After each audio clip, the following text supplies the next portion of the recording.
Olá, amigo ligado na programação da TVT e você que nos assiste por um dos nossos distribuidores ou pela internet. Estamos começando o programa Brasil Consciência desta semana, uma realização do SINDCT, o sindicato que representa os servidores públicos federais do INPE, do DCTA, do CEMADEM e da Agência Espacial Brasileira. E veja nesse programa que ele voltou, Ricardo Galvão, ex-diretor do INPE, exonerado pelo ex-presidente Bolsonaro, voltou à cena política da Ciência e Tecnologia Nacional ao assumir a presidência do CNPq. Veja a repercussão da nomeação dele e veja também o Programa Espacial Brasileiro existe desde a década de 60, quando o Brasil passou a sonhar com a construção de um foguete e um satélite.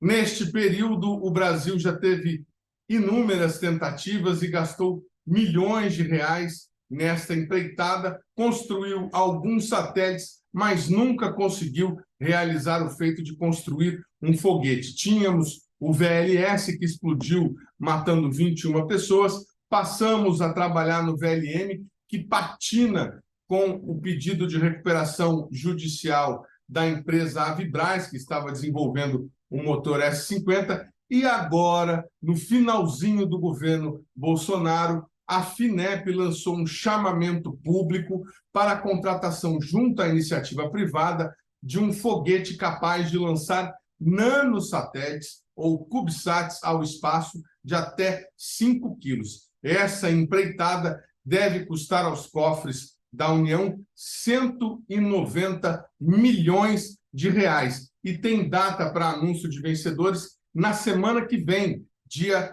27. É para falar sobre isso que a gente está aqui conosco, virtualmente, nessa entrevista, com o servidor aposentado do INPE e especialista do setor aeroespacial, José Nivaldo Rinkel, que vai nos ajudar a destrinchar essa história.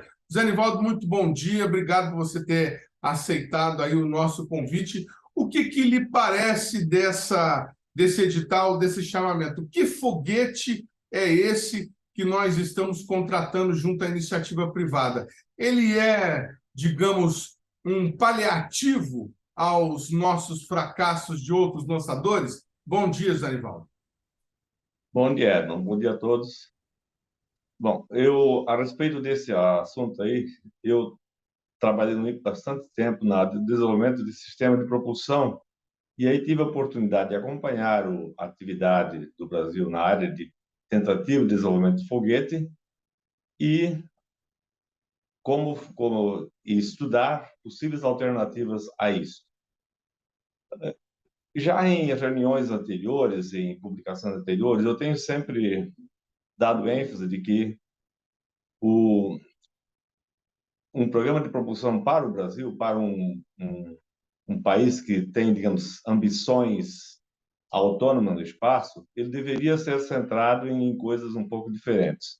Então, o Brasil veio progressivamente reduzindo as suas ambições. Começou com o VLS, que era um veículo pequeno, muito difícil de ser viabilizado, e devido a diversos percalços, ele reduziu mais ainda a ambição, passou a chamar um veículo chamado de BLN, com capacidade de lançar 50 quilos nominal.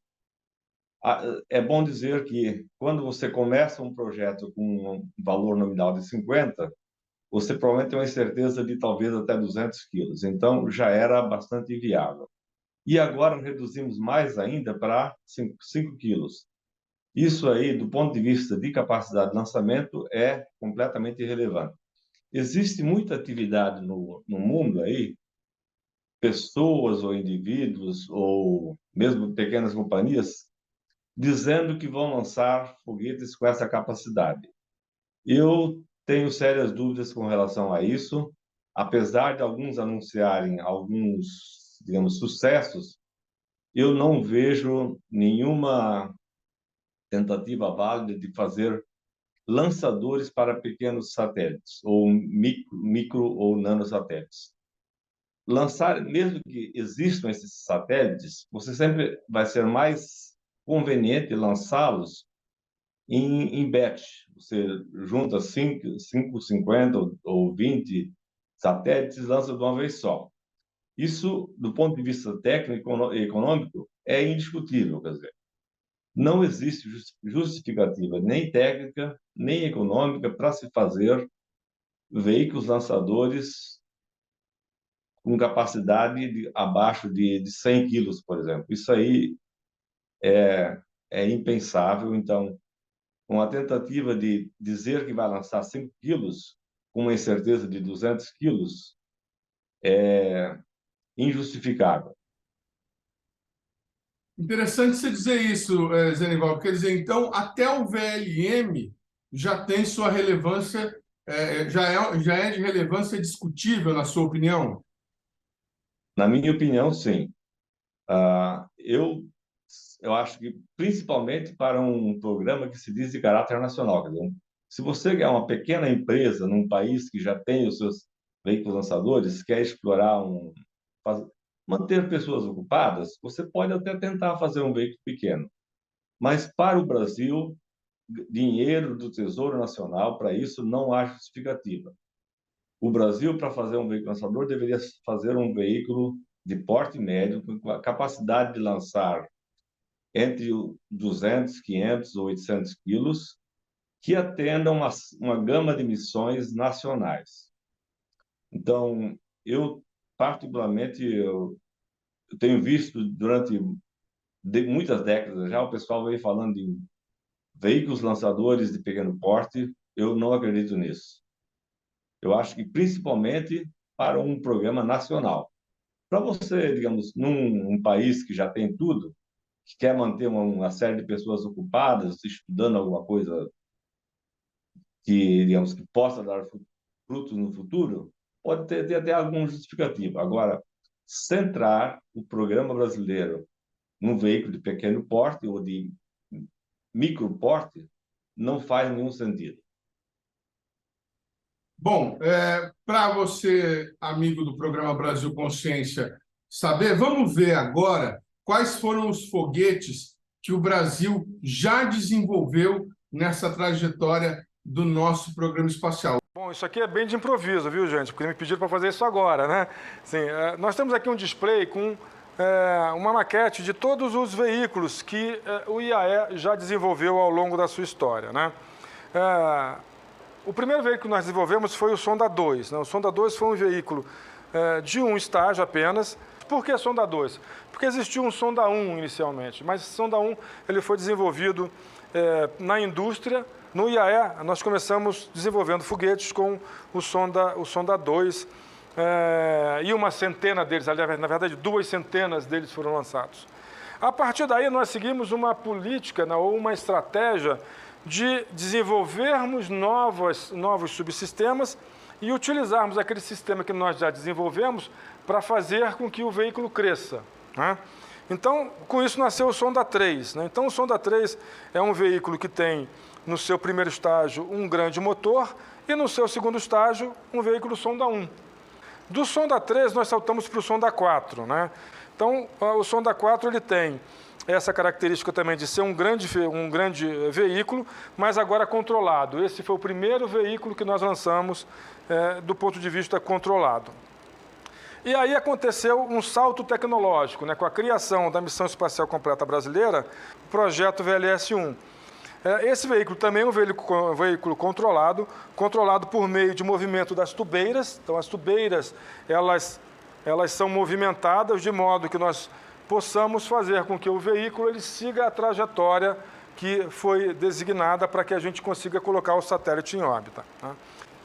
Utilizando, então, os motores que a gente tinha do motor S40 que nós tínhamos no primeiro estágio, no terceiro estágio do VLS, nós criamos o VS40. Então, esse veículo é um veículo criado como um veículo para testar, inclusive, o terceiro estágio do VLM, e ele hoje é um veículo disponível para ensaios de hipervelocidade, para ensaios de ambiente de microgravidade. Foram lançadas algumas unidades, tanto aqui do Brasil quanto do exterior. Tá? Depois nós temos aqui o VS30. Né? Então, o VS30 é um veículo que nós desenvolvemos no Brasil também para testar algumas tecnologias, desenvolver algumas tecnologias necessárias para acesso ao espaço, e ele tinha o objetivo de proporcionar ambiente de microgravidade, ambiente onde os experimentos de microgravidade pudessem ser executados. Esse veículo é um veículo que a gente voa até hoje, inclusive esse ano nós vamos fazer um lançamento de um VS-30 agora no final do ano lá de Alcântara, mas como nós temos uma parceria de mais de 40 anos com os alemães, eles nos pediram para desenvolver um motor que pudesse potencializar esse VS-30. Dessa potencialização do VS-30 nasceu um projeto que é um dos grandes projetos de sucesso dos veículos de acesso ao espaço, que é o VSB-30. Então, esse é um projeto em parceria com a Agência Espacial Alemã, por meio do seu instituto chamado Moraba, que fica na Bavária. E esse veículo nós já lançamos praticamente 3 dúzias desse veículo, tanto do Brasil quanto do exterior, a maioria deles do exterior. Muitos VSB-30 são lançados da Suécia, alguns da Noruega e alguns até mesmo da Austrália. Então, essa é a família de veículos de acesso ao espaço que o Instituto de Aeronáutica e Espaço desenvolveu ao longo da sua história, e nós pretendemos, no futuro muito próximo, colocar mais 2 aqui, né? O VS-50, nós pretendemos fazer o voo inaugural em 2019, e o VLM, que é o veículo lançador de microsatélites, em 2021. Em 2021, o Ministério de Ciência e Tecnologia chegou a realizar um teste com o motor do VLM, o chamado S-50. O primeiro ensaio de tiro em banco do motor foguete S-50 aconteceu nesta sexta-feira, dia 1º de outubro, na área operacional da usina Coronel Abner, no Departamento de Ciência e Tecnologia Aeroespacial, o DCTA, em São José dos Campos, São Paulo. Então, ou seja, tendo o desenvolvimento do motor S-50, nós estamos a alguns passos do nosso VLM. Então poderemos orbitar cargas de até 50 quilos, são microsatélites. O S-50 é o maior motor foguete já fabricado no Brasil, com 12 toneladas de propelente sólido e com tecnologias inovadoras para o Programa Espacial Brasileiro, como o uso de fibra de carbono para a produção do envelope motor, o que o torna mais leve e eficiente. Pouco depois, a empresa Avibras, antiga gigante do mercado bélico nacional e responsável pela construção do motor, entrou com pedido de recuperação judicial e mantém suas atividades quase que integralmente paralisadas até este momento.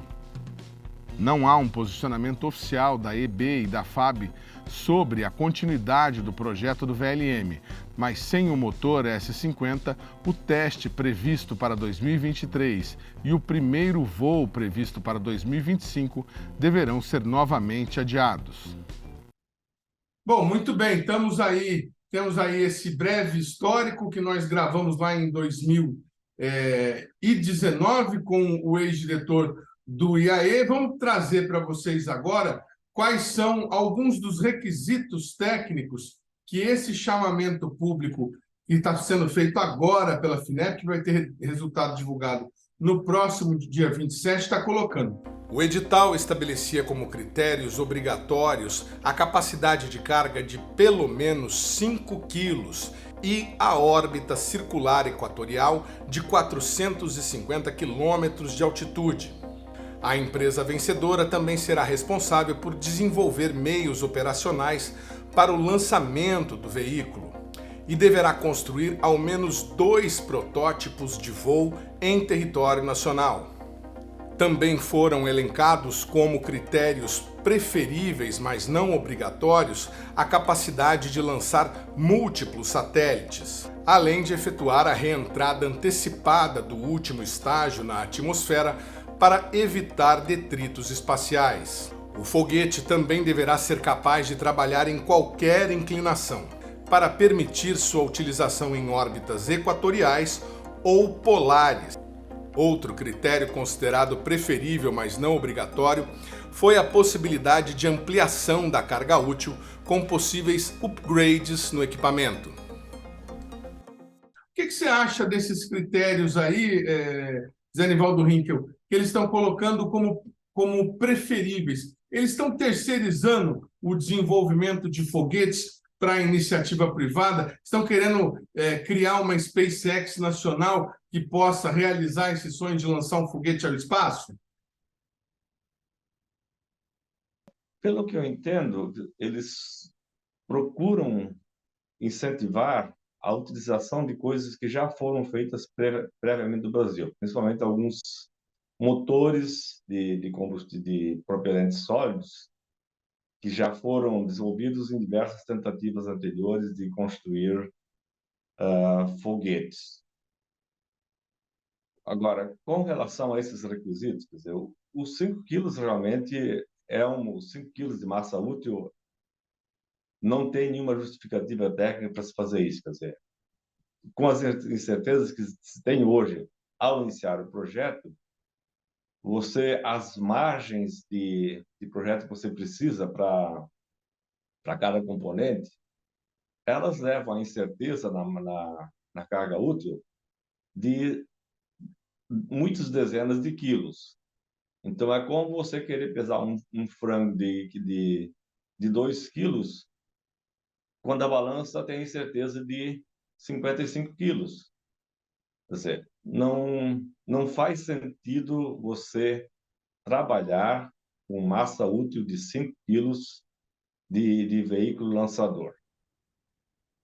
O que chama atenção é o seguinte: a gente fez recentemente aqui no Brasil Consciência, quem nos acompanha viu, uma reportagem sobre o lançamento do satélite Sport, que foi desenvolvido pelo ITA, construído lá por eles, mas que era uma parceria ITA, INPE e NASA para o pessoal do Embrace. Esse nanosatélite pesava 9 quilos. Aí eu fico pensando em 5 quilos, que nanosatélites seriam esses? Como é que a gente... Que dispositivo seria esse que pesaria 3 quilos e o outro 2 para poder lançar múltiplos? O que eles estão imaginando que a tecnologia poderia entregar de útil para o país, né? Porque uma coisa é você fazer um nanosatélite que mande um sinal de rádio, uma leitura de alguma coisa da atmosfera. Agora, um nanosatélite que seja útil, que entregue alguma coisa, digamos, palpável em termos de tecnologia, de medição, o que poderia ser? Existe isso, Zenivaldo Rink, algum nanosatélite útil com 2,5 kg, por exemplo, para lançar 2? Olha, eu entendo que nanosatélites eles só fazem sentido se eles operarem em cooperação em grandes constelações. Então, quer dizer, é muito difícil você imaginar uma missão em que você possa ter alguma coisa útil a partir de um nanosatélite apenas. Então, normalmente, se você está pensando em nanosatélites, você deve estar pensando em constelações, que cada um pega algum pedaço da informação, você coloca toda essa informação junto e obtém uma visão mais ampla de um determinado fenômeno. Então, quer dizer, conceitualmente existem nanosatélites pesando menos de 1 quilo. O problema de você lançar muitos nanosatélites, provavelmente o dispositivo para carregá-los, separá-los e injetá-los vai pesar mais do que os próprios satélites. Então, aí já tem uma incoerência com relação à capacidade de lançamento. Então, essa é uma dificuldade com relação aos nanosatélites. Mas, principalmente, o principal é que nanosatélites, eu acho que, via de regra, só vão fazer sentido se eles operarem em constelações grandes e, provavelmente, se puderem operar em todo o mundo, porque eles estão circulando a Terra. Uma hora estão passando sobre o Brasil, outra hora sobre a África ou sobre a Europa. Então, você deve conseguir explorar, ter clientes em todo o mundo para ter algum benefício deles. Fazer uma outra pergunta agora do ponto de vista financeiro. É claro que os investimentos para o desenvolvimento da indústria nacional não se medem somente pelo recurso gasto, né? Muitas vezes é um investimento que é necessário para startar a inovação, a tecnologia, e que tem que ser feito pelo poder público. Ninguém aqui está dizendo isso. Mas vamos lá. O lançamento de um nanosatélite por uma empresa como a SpaceX ou por uma empresa indiana, como que lançou o satélite Amazônia brasileiro, custa em média $150 mil. Considerando aí o dólar a R$5, desprezando, arredondando esse valor, nós vamos ter em reais a soma de R$750 mil. Dividindo 190 milhões por 750 mil, nós vamos ter mais de 250 lançamentos. Será que o Brasil vai chegar a construir 250 nanosatélites nos próximos anos para justificar esse investimento? Não seria melhor a gente ficar usando a SpaceX, como está fazendo a própria NASA, para lançar seus satélites? Olha, como eu falei antes, os nanosatélites deveriam normalmente operar em constelações. Então, uma constelação de 200 satélites ou 500 não seria impensável. O problema é que... Não seria absurdo ter uma Não constelação seria absurdo, exatamente. O problema é que eu não conheço nenhuma missão ou nenhuma proposta de missão que faça alguma coisa útil com esses satélites do Brasil. E é muito difícil realmente pensar num país, digamos, com pouca atuação nessa área, que ele possa pensar numa missão que vá servir para isso. Então, é muito improvável que a gente venha a fazer uma constelação de nanosatélites que tenha algum valor para a ciência ou para a economia do Brasil. Muito bem, o José Nivaldo Rinck participou de um grupo na Câmara dos Deputados discutindo justamente o Programa Espacial Brasileiro, em que foram apresentadas algumas propostas. Estamos disponibilizando aí para você na tela nesse momento o link do documento produzido, para que você, caso você tenha curiosidade em conhecer, possa ler também e saber o que tirou-se daquele encontro no sentido de lançadores. O que as cabeças pensantes chegaram à conclusão naquela oportunidade do que seria melhor para o país? A respeito desse encontro, ele foi organizado pela Câmara no ano de 2010, em torno disso. Já se vão 12 anos. Então, a iniciativa era reunir pessoas que tivessem opiniões sobre isso e tivessem conhecimento para propor alguma alteração de rumo ou a criação de um rumo para o programa espacial. Foi gerado um documento bastante extenso, em duas partes, em que se analisaram todos os aspectos, missão, os benefícios econômicos, as limitações tecnológicas que tinha. Então, foi uma das muitas iniciativas que tiveram nessa área aí para discutir. E, realmente, eu acho que o que mais chama atenção no Programa Espacial Brasileiro é a falta de rumo que se tem. Quer dizer, existem alguns documentos que são grandiloquentes, eles prometem uma porção de coisas, mas não se tem como chegar lá. Então, a primeira coisa que se tem que fazer hoje no Brasil, a respeito dessa área, é definir o que o Brasil, de fato, quer fazer no espaço, o que ele quer e o que ele pode, na verdade. Porque querer não é exatamente poder sempre. E essas reuniões que acontecem, esses múltiplos conselhos que nós temos de Conselho Nacional do Espaço, Conselho da Agência Espacial Brasileira, o próprio programa de diretrizes espaciais, eles não servem a esse propósito, Zé Nivaldo Rinck? Olha, eu tenho participado pouco desse tipo de atividade. Então, eu conheço alguns documentos gerados a partir disso. Em geral, os documentos eles fazem algum sentido. O problema é que eles não são seguidos por diversos motivos, por limitações econômicas ou porque as pessoas não estão convencidas de que aquilo possa ser feito. Então, isso já limita bastante a utilidade desses programas, porque eles são feitos num nível muito, quer dizer, com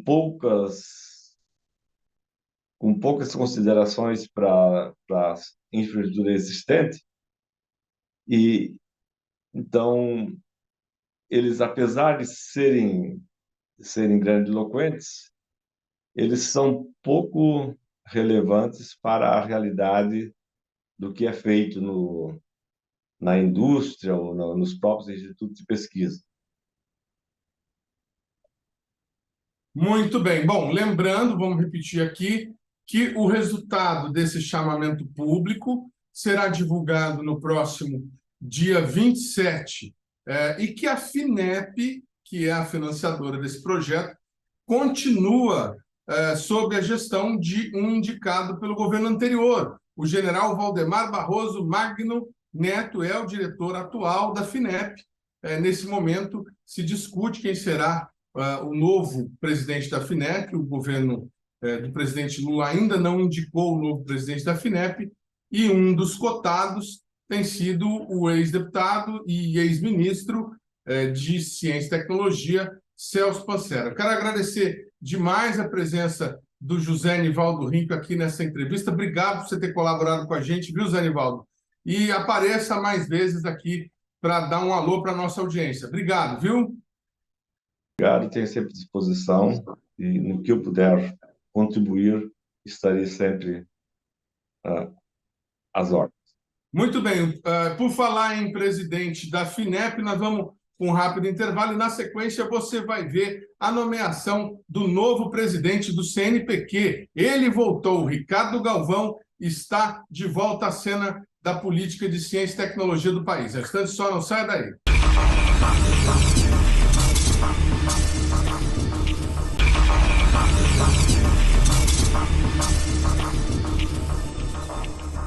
Ele voltou. O senhor Ricardo Galvão, nomeado presidente do Conselho Nacional de Desenvolvimento Científico e Tecnológico, CNPq. A posse acontece pouco mais de 3 anos depois do episódio em que Galvão chamou o ex-presidente Jair Bolsonaro publicamente de covarde para defender o trabalho e os pesquisadores do INPE. Quando eu falo assim, eu espero não me emocionar, mas eu tenho 51 anos de serviço público.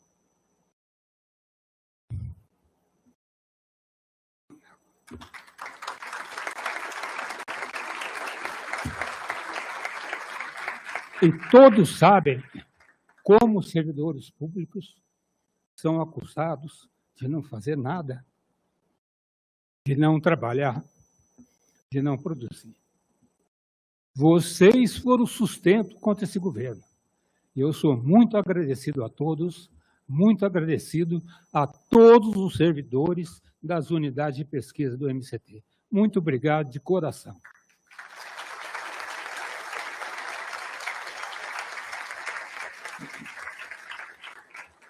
Em seu discurso de posse, Galvão lembrou do episódio com o ex-presidente.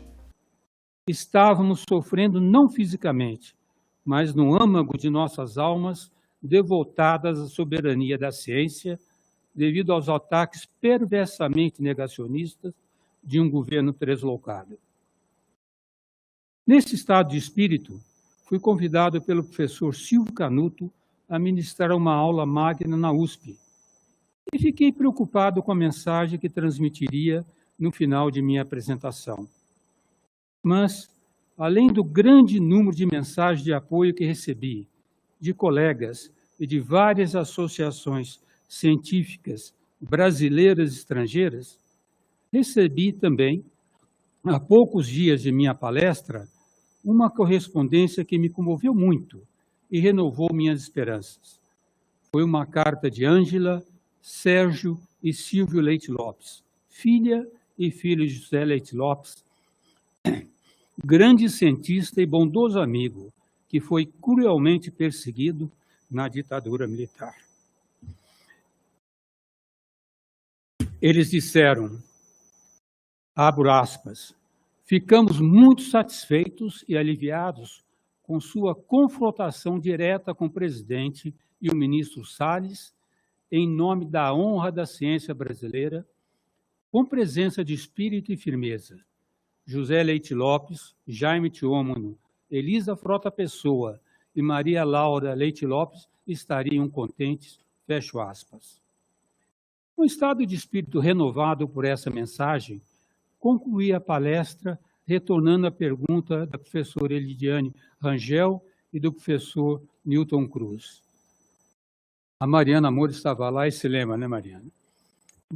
A pergunta deles era: estamos caminhando de volta às trevas?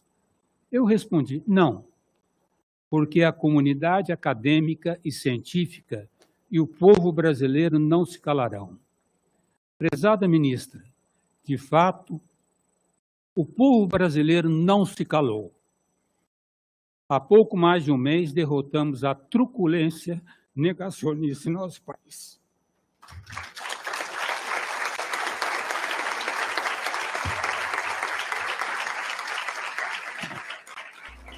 Logo após a cerimônia de posse, Galvão se comprometeu com o reajuste das bolsas de pesquisa. Segundo ele, não há um índice definido, mas deve ser algo próximo de 40%, e o anúncio poderá ser feito em breve. O que nós estamos fazendo junto com a CAPES também é a recuperação do valor das bolsas de pós-graduação, principalmente mestrado e doutorado, mas outras também até da iniciação do ensino médio. Em seu discurso, a nova ministra de Ciência e Tecnologia, Luciana Santos, lembrou o simbolismo da posse de Ricardo Galvão para a presidência da CAPES e anunciou a recomposição do Fundo Nacional de Desenvolvimento Científico e Tecnológico, que representa 10 bilhões em investimento para a pasta. Eu tenho a alegria, de iniciar esse pronunciamento afirmando que a ciência está de volta ao Brasil.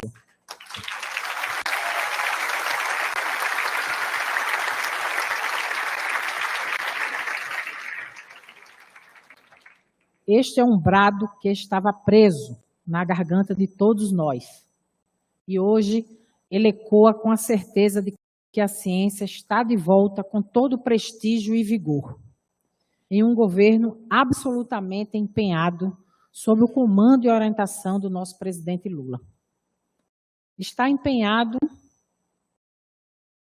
e comprometido em reconstruir um país desmantelado pela política irresponsável e negacionista praticada pela administração anterior. Uma administração que promoveu um verdadeiro apagão no financiamento da ciência brasileira. Em meu discurso de posse, como primeira-ministra da Ciência, Tecnologia e Inovação, assumi o compromisso de trabalhar de forma incansável para assegurar recursos para as atividades de pesquisa e de inovação tecnológica. E hoje, na Casa da Ciência Brasileira, tenho a satisfação de anunciar a recomposição integral do orçamento do Fundo Nacional de Desenvolvimento Científico e Tecnológico.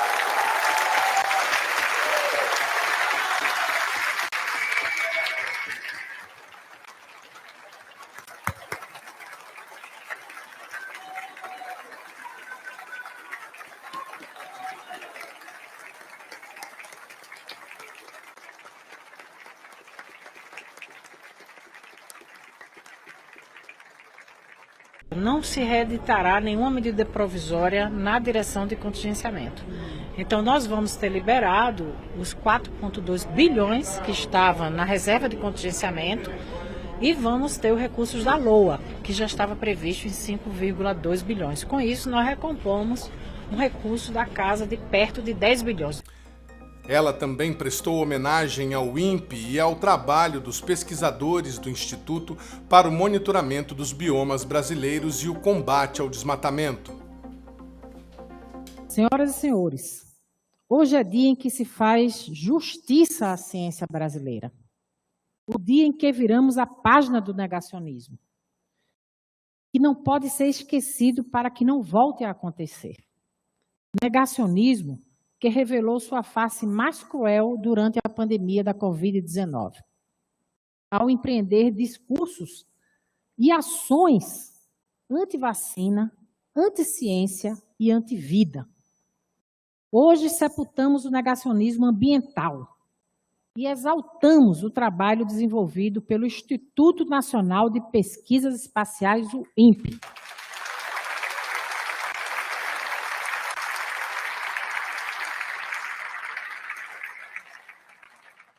Referência global no monitoramento dos biomas brasileiros, em especial da Amazônia. Os sistemas de monitoramento desenvolvidos pelo INPE e os dados científicos inequívocos que produzem constituem apenas uma parte do trabalho de excelência que caracteriza o Instituto. Contudo, são ferramentas fundamentais para o combate ao desmatamento e a preservação da nossa floresta, oferecendo ao planeta inestimável contribuição. Ao render homenagem ao INPE e demais unidades de pesquisas do MSTI, enaltecemos a trajetória deste pesquisador reconhecido mundialmente e que elevou a ciência brasileira, Ricardo Galvão.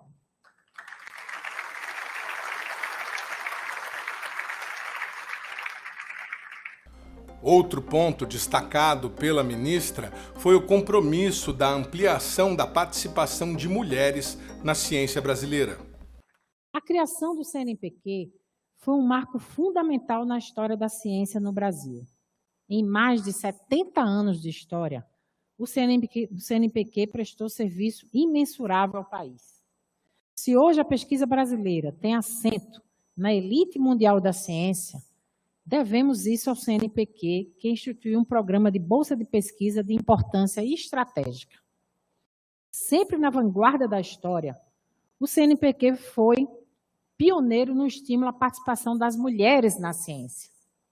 Em 2005, lançou o programa Mulher e Ciência, com chamadas públicas específicas sobre gênero, e para incentivar o ingresso das mulheres nas carreiras científicas e tecnológicas. Juntas, essas chamadas apoiaram 1.150 projetos. Em outra ação, o CNPq criou o Meninas e Jovens nas Ciências Exatas, Engenharias e Computação, embrião do programa Futuras Cientistas, que o Centro de Tecnologia do Nordeste implantou e que agora funciona em escala nacional. Futuros Cientistas é um projeto que eu acompanho desde cedo lá do meu estado e que tive a oportunidade de, por muitas vezes, participar dos eventos, iniciativas e encontros. Inclusive, como deputada, apoiei também emendas para poder viabilizar esse estímulo às meninas logo cedo da iniciação à ciência. E é nesse compromisso de expandir as iniciativas que assegura os espaços de meninas e mulheres nas carreiras científicas que nós vamos prosseguir. O Brasil vive um momento excepcional de sua história. Assumimos o governo com o dever de resgatar os valores civilizatórios, como foi dito aqui também por muitos que me antecederam. Fortalecer a nossa democracia e enfrentar as desigualdades que persistem em nosso país. Temos ainda a nobre missão de recuperar o legado de grandes homens e mulheres públicos que fizeram do MCTI o arcabouço da ciência e da tecnologia. Ampliar e consolidar o Sistema Nacional de Ciência e Tecnologia. Um legado que foi interrompido por um governo notadamente anti-ciência. Repito para que não esqueçamos, nos últimos 4 anos, estudos e pesquisas foram paralisados. Laboratórios, institutos e universidades foram sucateados. Pesquisadores foram afastados e perseguidos. E tudo de mais sério em desenvolvimento no setor foi estrangulado e sufocado. A ciência brasileira, meu camarada Luiz Fernandes, é forjada pelas mãos talentosas de pesquisadores que foram desacreditados e desvalorizados. A comunidade científica viu suas bolsas de pesquisas encolherem e muitos aceitaram propostas de trabalho no exterior em busca do reconhecimento que lhes foi negado em seu próprio país. Sabemos que a ciência, para florescer e prosperar, precisa viver e atuar em ambientes, antes de tudo, democráticos. A ciência vive de desafios e não existe não cria, não produz nas trevas, no autoritarismo. Os cientistas vivem para descobrir, para criar, inventar, reinventar, fazer o possível para melhorar o planeta e a vida de todos nós. Simples assim e complexo assim. A ciência precisa de apoio permanente, continuado, onde nada é fundo perdido, tudo é fundo de futuro. Neste governo, a ciência será tratada como política de Estado, alinhada às demandas atuais mais urgentes e às políticas sociais, industriais e do meio ambiente. Estamos empenhados e empenhadas para que a ciência brasileira tenha presença altiva e assertiva nos fóruns científicos internacionais. Somos referência em vários campos do conhecimento e seremos protagonistas também em outras áreas do conhecimento, institutos, fundações, entidades científicas, universidades federais, estaduais e municipais, IFES, voltam a ter no Ministério da Ciência, Tecnologia e Inovação uma defensora, uma parceira para que a gente faça valer esse pressuposto. Outra posse importante para a ciência brasileira foi a da pesquisadora Mercedes Bustamante para a presidência da CAPES, que você confere na reportagem da TV Brasil. A bióloga Mercedes Bustamante é a nova presidente da CAPES. O anúncio foi feito por Camilo Santana, ministro da Educação, em cerimônia de apresentação da equipe do MEC, realizada em Brasília. Eu quero agradecer a todos eles e elas, aliás, a maioria elas, que estão aqui presentes e que aceitaram esse convite. Tanto minha gratidão a todos vocês. E, mais uma vez, sempre agradecer ao presidente Lula pela confiança depositada na minha pessoa, nesse time, para que a gente possa conduzir o destino da educação brasileira. Mercedes Bustamante nasceu no Chile, mas também tem nacionalidade brasileira. Ela é professora titular do Departamento de Ecologia da Universidade de Brasília, a UNB, e é integrante da Academia Brasileira de Ciências. Ela já passou pela CAPES em 2016, quando foi diretora de programas e bolsas no país. A nova presidente da CAPES integra a Academia Brasileira de Ciências desde 2015 e é comendadora da Ordem Nacional do Mérito Científico, título recebido em 2018. A cientista é referência mundial em estudos sobre mudanças climáticas e o bioma cerrado e, em 2020, esteve entre os pesquisadores mais citados do mundo.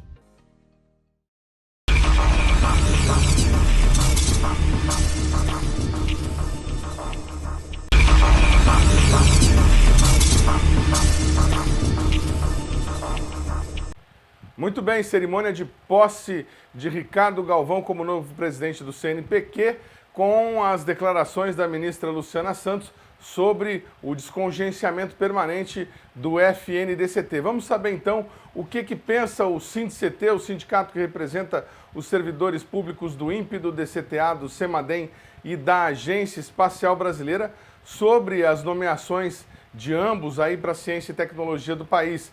Boa noite, Fernando Moraes. Como é que o SINDCT recebeu essas nomeações e o novo governo de uma maneira geral? Bem, vamos começar do maior para o menor, hierarquicamente. Primeiro que a eleição do governo Lula abre uma esperança muito forte para o servidor público, para o país e para a ciência e tecnologia. Porque é um governo com perfil progressista, no seu primeiro e segundo mandato já demonstrou muito bem isso, e agora no terceiro mandato abre uma esperança muito grande para que ele faça um trabalho tão bom quanto e procure ser melhor ainda. Embora saibamos que os obstáculos, barreiras e criações de problemas serão feitos porque existe uma oposição cruel, já declarada, mas esses obstáculos serão contornados ou removidos. Então, há muita esperança do país, do servidor público e da ciência e tecnologia no atual governo, que assumiu no dia 1º de janeiro.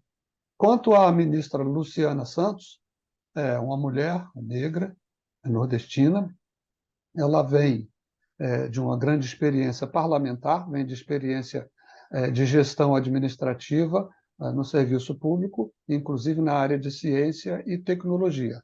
Ela tem muitos cursos, bastante formação, não necessariamente ela é doutora, não precisa ser doutor para se fazer uma boa gestão, haja visto o próprio presidente da República, que não tem título de graduação nenhum.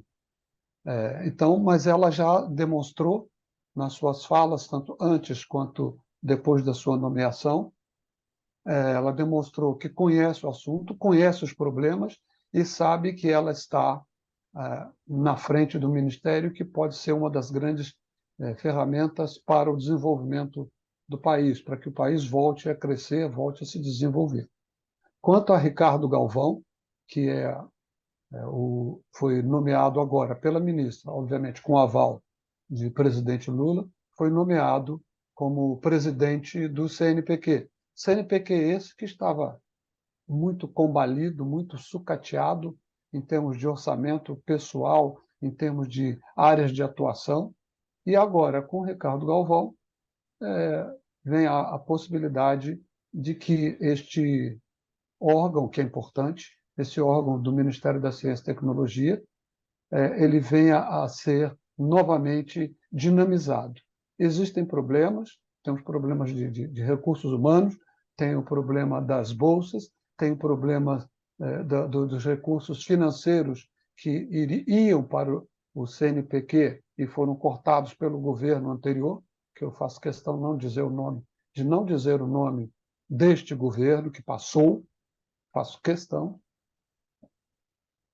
mas o CNPq vai se recuperar e vai haver um crescimento tanto no número de bolsas, quanto nos valores das bolsas, quanto também nas áreas de influência e atuação do CNPq. Porque o CNPq ele dá bolsas, ele distribui bolsas, tanto bolsas para estudantes de pós-graduação, como ele também dá bolsas para os próprios pesquisadores, não só estudantes, mas para pesquisadores.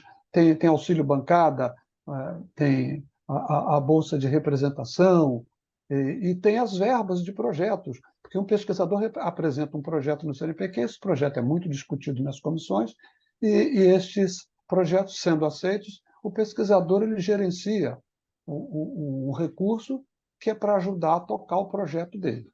Então, eu vejo com muito bons olhos, o Galvão é experiente, não é um paraquedista, já esteve no INPE enquanto diretor, foi exonerado pelo governo anterior porque defendeu o INPE, defendeu a ciência e defendeu o trabalho dos servidores do INPE, foi exonerado e no seu lugar foi colocado um interventor militar que caiu de paraquedas e fez uma série de mudanças a seu bel prazer, chegou já com o pacote feito debaixo do braço, ou seja, é algo que precisa também ser feito de reconsideração dentro do INPE. Agora, como é que o sindicato recebeu as notícias já anunciadas, as medidas já anunciadas, como, por exemplo, a questão do descongenciamento do Fundo Nacional de Desenvolvimento Científico ou do aumento das bolsas, com relação às próprias pautas? A gente estava conversando em off, você me falou que vocês estão reunidos em Belo Horizonte, discutindo aí o que vai ser apresentado para a ministra. Qual é a expectativa da categoria dos servidores de ciência e tecnologia para as pautas trabalhistas nesse governo? Não são necessariamente pautas trabalhistas, são pautas das representações dos servidores. Porque quando se fala pauta trabalhista, pode parecer que é só o interesse do trabalhador com relação a salário, benefícios, férias. Não.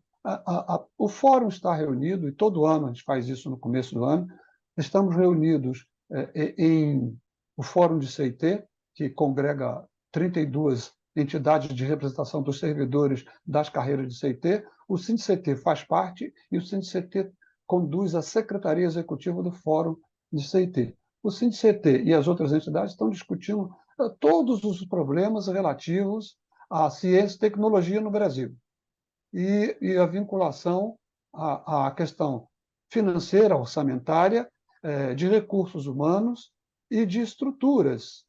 Então, a gente está buscando o restabelecimento, isso já fizemos brigas em 2019, 2019, com relação ao restabelecimento do FNDCT, que tinha sido sabotado logo no início de 2019 por esse governo que acabou de sair, ainda bem que saiu logo, tinha sido sabotado. Nós conseguimos recuperar, mas depois, no meio do caminho, foram introduzidas novas leis, medidas provisórias, que dilapidavam o Fundo Nacional de Desenvolvimento de Ciência e Tecnologia, FNDCT.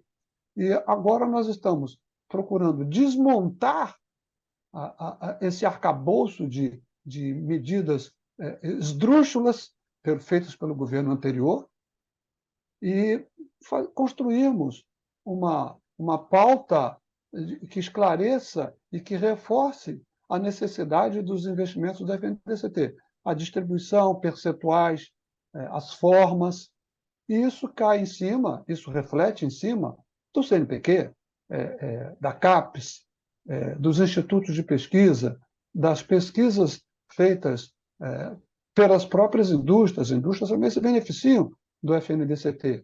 Então, nós temos essas pautas que estão sendo discutidas nesse momento. E vamos apresentar para a ministra Luciana assim que a nossa agenda ficar construída. Já pedimos o agendamento, logo nos 2 primeiros dias de governo, nós já apresentamos nossos ofícios solicitando agendamento de audiência com a ministra, já nos responderam, nos disseram que eles vão nos receber, estão só reestruturando os quadros do Ministério, ou seja, as funções executivas no Ministério, e eles também souberam que nós estávamos já para nos reunir, e agora reunidos em Belo Horizonte, para discutir os problemas. E eles falaram, após as suas discussões na reunião de Belo Horizonte, aí vamos montar essa agenda.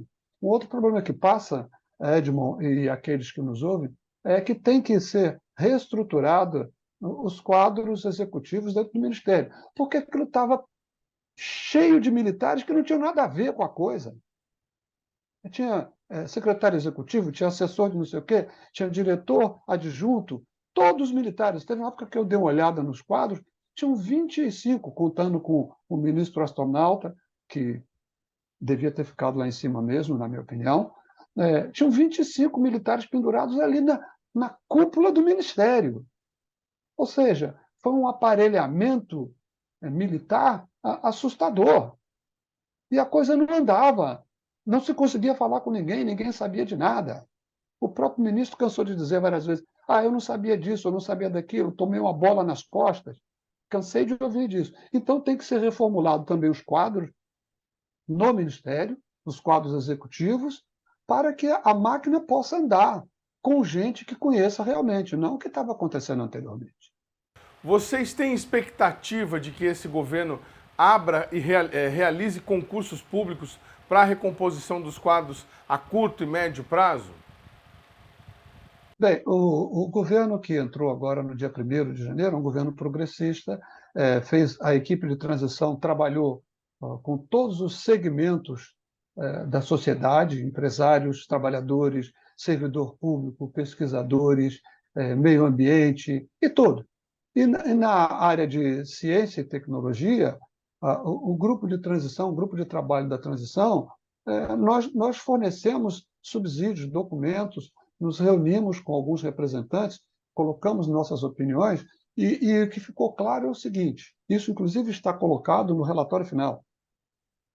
Precisa a recomposição dos quadros de servidores na área de CT.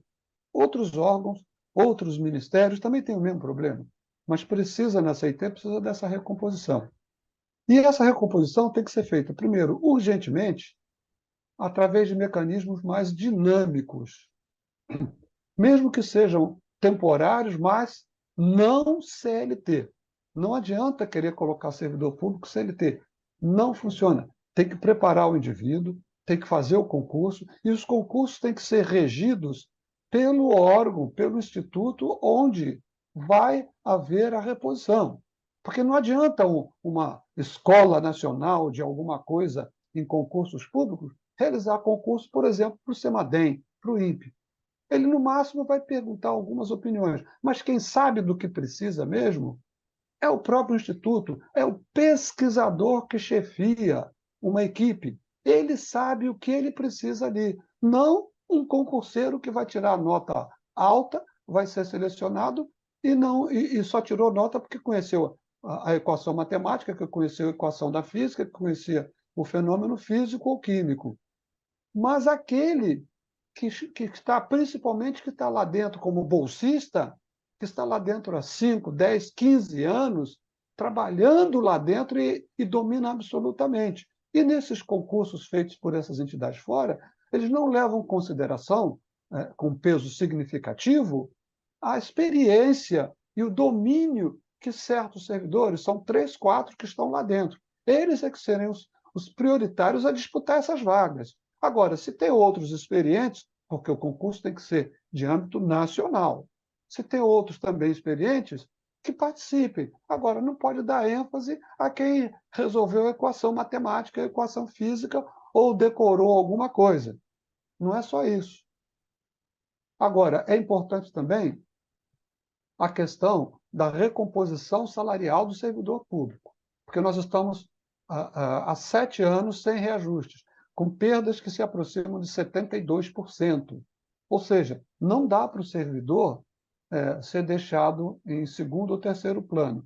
Obviamente, o governo vai priorizar, porque lá fora do serviço público, fora dos empregados CLT, fora dos que são que trabalham aí fazendo MEI, né? Existe uma legião de 33 milhões de brasileiros passando fome. E o governo não vai abandonar eles.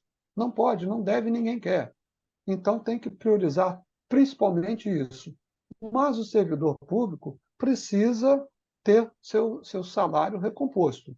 Não vai ter recomposição total neste primeiro ano, seria absurdo pensar nisso, mas eu acredito que vai ter um reajuste no início de abril e outro em outubro, que deve dar algo em torno de, somando tudo, uns 10%, 12%. Mas que nós continuamos brigando para que seja, neste ano, uma recomposição de 27%, 29%, que são as perdas do governo anterior, que não nos deu absolutamente nada. Como o governo de Temer também não nos deu nada, além de não ter dado aquilo que já estava acordado e colocado, inclusive, no orçamento da União naquela época. Tá certo, quero agradecer demais a participação do Fernando Moraes, presidente do SINDCT, o sindicato que representa os servidores do INPE, DCTA, CEMADEM, da Agência Espacial Brasileira. O programa Brasil Consciência de hoje fica por aqui. Você que quiser conferir os demais programas produzidos pela rádio do SINDCT, como o Giro Sindical, da Renata Belzunces, ou o SINDCT na Cultura, da Meire de Origem, deve acessar a nossa página no Facebook, que está aí para você na tela nesse momento. Você que quiser conferir os demais programas produzidos pelo Brasil Consciência, nossa página no YouTube tem todo o conteúdo do BCC. Dúvidas, críticas, reclamações e sugestões, nosso e-mail está sempre disponível para atendê-lo. A gente volta na semana que vem com mais uma atração inédita para vocês. Tchau, gente.